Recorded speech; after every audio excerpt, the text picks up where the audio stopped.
Sumainyo ang Panginoon. At sumaiyo rin. Ang mabuting balita ng Panginoon ayon kay San Lucas. Papuri sa iyo, Panginoon. Noong panahong iyon, sinabi ni Jesus sa kaniyang mga alagad, "Ipalagay natin na ang isa sa inyo'y nagpunta sa isang kaibigan isang hating gabi at nagsabi, 'Kaibigan, bigyan mo muna ako ng 3 tinapay. Dumating kasi ang isa kong kaibigang naglalakbay at wala akong maihain sa kanya.' At ganito naman ang sagot ng kaniyang kaibigan sa loob ng bahay, 'Huwag mo nga akong gambalain.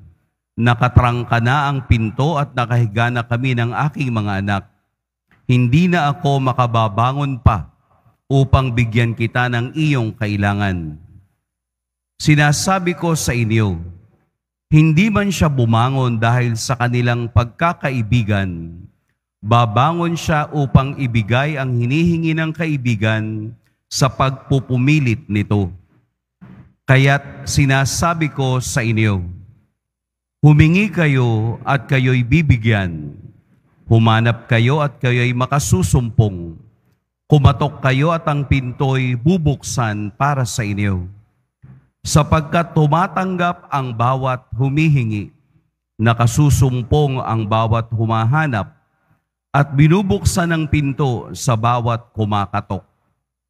Kayong mga ama, bibigyan ba ninyo ng ahas ang inyong anak kung humihingi ng isda? Bibigyan ba ninyo siya ng alakdan kung siya'y humihingi ng itlog? Kung kayong masasama ay marunong magbigay ng mabuting bagay sa inyong mga anak, gaano pa kaya ang inyong amang nasa langit? Ibibigay niya ang Espiritu Santo sa mga humihingi sa Kanya. Mga kapatid, ang mabuting balita ng Panginoon. Pinupuri ka namin, Panginoong Hesukristo. Magsiupo muna tayong lahat. Magandang umaga po sa lahat. Ang isa sa pinakamasarap na pagkain ay kaldereta. Kahit na anong klaseng kaldereta, masarap. Pero, dapat ito ay niluluto ng slow fire. Kasi kapag minadali mo yung pagluluto ng kaldereta, luto nga pero hindi masarap. Kaya yung aking lola kapag nagluluto ng kaldereta, palagi niyang sinasabi, dapat slow fire.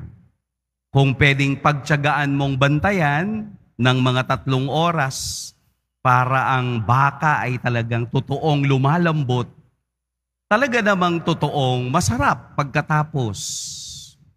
Kaya ang bagay na binibigyan ng pagtitiyaga ay nagiging masarap, anuman ito, pagkain o bagay. Kaya lagi niyang sinasabi ay kung walang tiyaga, walang nilaga. Totoo yun. Dahil sa mga taong nagmamadali ay nagsasayang ng oras. Dahil ang totoo na pagtitiyaga ay pinaglalaanan ng oras. Ang ating ebanghelyo ay tungkol sa persistence o pagtitiyaga o yung pagpapatuloy o pagpipilit o yung pursigido. Kapag hindi ka pursigido sa anumang bagay, walang magandang resulta. Tama po, hindi? Halimbawa, yung pagtugtog sa piano. Kung hindi ka pursigidong matuto, hindi ka makatutugtog, di ba, brother? Kung gusto mong magpari, kung hindi ka pursigido, hindi ka magiging pari. May pagtitiyaga, may paglalaan ng bawat enerhiya na iyong ibinibigay. Ang ebanghelyo ay isang magandang halimbawa ng isang ugaling pursigido sa pananalangin. Bago po ang ebanghelyong ito, tayo po ay tinuruan ni Jesus ng isang panalangin, yung Ama namin, kahapon na ebanghelyo. Ngayon, tinuturuan naman tayo na hindi lamang basta ka mananalangin. Kailangan mayroong pagpupursigi, mayroong pagtsatsaga, dahan-dahan, para makita ng Diyos kung gaano ka ka-faithful sa sarili mong kahilingan na lagi mong idinarasal para sa Kanya. Noong pong isang araw, ako ay nagmisa sa isang lugar. Pagkatapos ng misa, may isang babaeng lumapit sa akin. Umiiyak. Ang kanyang unang tanong, bakit po gano'n ang Diyos? Nakakatakot, no? Bakit po gano'n ang Diyos? Sabi ko, ano pong ibig sabihin ninyo? Wala na akong kabuhayan ngayon. Nawala ng lahat. Naubos ng aking pera.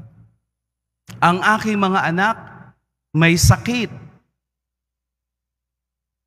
May Diyos ba? Bakit niya ako ginaganito? Yun ang kaniyang mga tanong. Hindi ko naman masabi agad na, halika, lapit ka, konyotan kita. Nang gano'n, no? Hindi ko masabi yun. Kasi sabi ko sa kaniya, ano po ba nangyari at wala na kayong kabuhayan? Naubos na. Malungkot ako ngayon. Naghahanap ako ng kasagutan kung mayroong Diyos.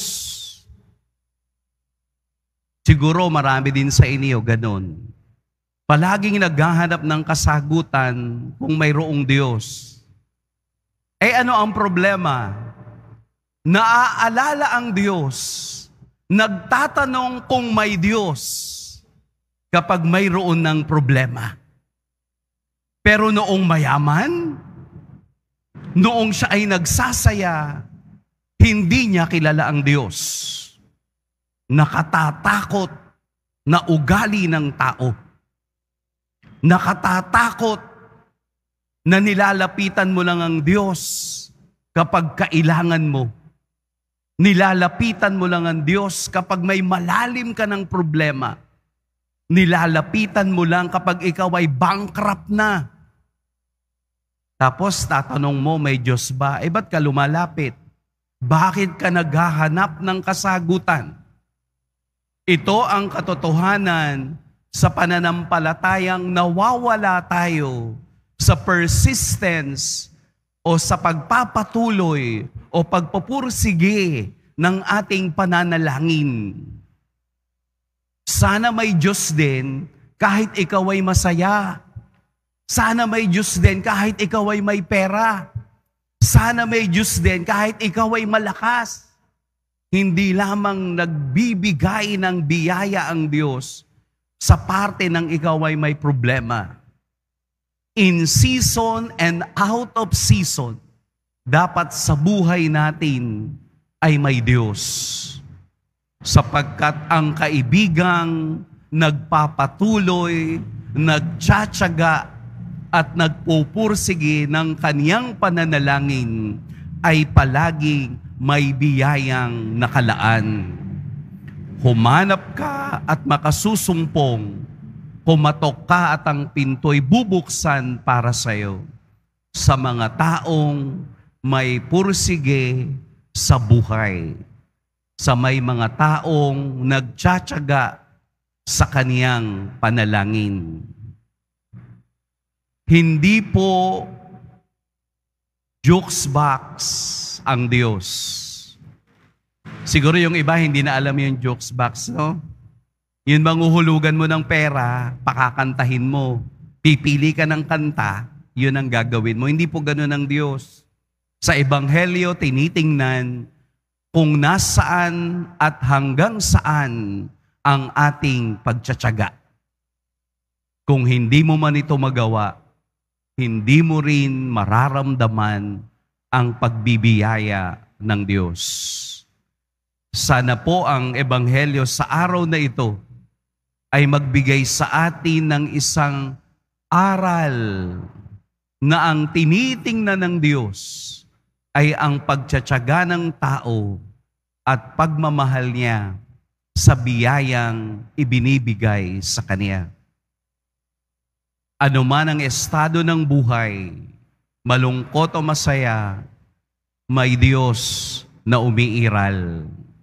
At sa pag-iral ng Diyos, ilagay natin siya sa Kaniyang tamang lugar at hindi ayon sa ating kagustuhan. Hayaan nating buksan ng Diyos ang pinto ng biyaya upang tayong nagdarasal para sa iba at para sa ating pamilya ay patuloy na makatanggap ng biyayang ating inaasam. Pagpalain tayo ng poong may kapal.